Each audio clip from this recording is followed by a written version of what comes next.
Delhi Jammu Kashmir CM Omar Abdullah ఒక tweet వేశారు. ఆ ట్వీట్ ఉద్దేశం ఏంటంటే ఇంకా కొట్లాడుకోండి, కొట్లాడుకుంటేనే ఫలితాలు ఎలా వస్తాయి, ఇంకా కొట్లాడుకోండి, ఇంకా దారుణమైన ఫలితాలు చూస్తారంటూ రామాయణం సంబంధించిన వీడియోని ఆయన ట్వీట్ చేశారు. దీని అర్థం పరమార్థం మహాత్మా మీరు ఏమైనా ఎక్స్ప్లెయిన్ చేయగలుగుతారా?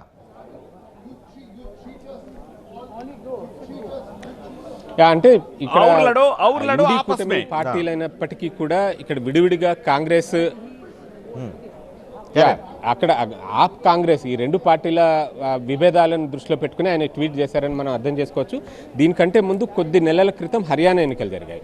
హర్యానా ఎన్నికల సమయంలో కాంగ్రెస్ పార్టీ ఆమ్ ఆద్మీ పార్టీకి ఏమాత్రం స్కోప్ ఇవ్వకుండా ఒంటరిగానే పోటీ చేసి వెళ్ళింది. అప్పుడు ఈ పొత్తుల కోసం చర్చలు జరిగినాయి, మంతనాలు జరిగినా సరే ఆప్కి ఇవ్వడం అక్కడున్న హర్యానా స్థానిక కాంగ్రెస్ నేతలకు ఇష్టం లేకపోయింది.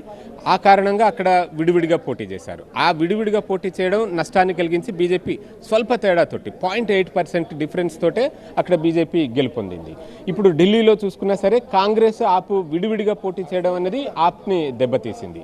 సో ఇలా దేశవ్యాప్తంగా లోక్సభ ఎన్నికల సమయంలో కలిసి పోటీ చేసి ప్రయోజనం సాధించిన పార్టీలు ఇప్పుడు అసెంబ్లీ ఎన్నికలు ఇతర ఎన్నికలు అనేసరికి విడివిడిగా పోటీ చేస్తూ ఒకరికొకరు నష్టాన్ని కలిగజేసుకుంటున్నాయన్న అర్థంలోనే ఆయన ట్వీట్ చేశారని చెప్పి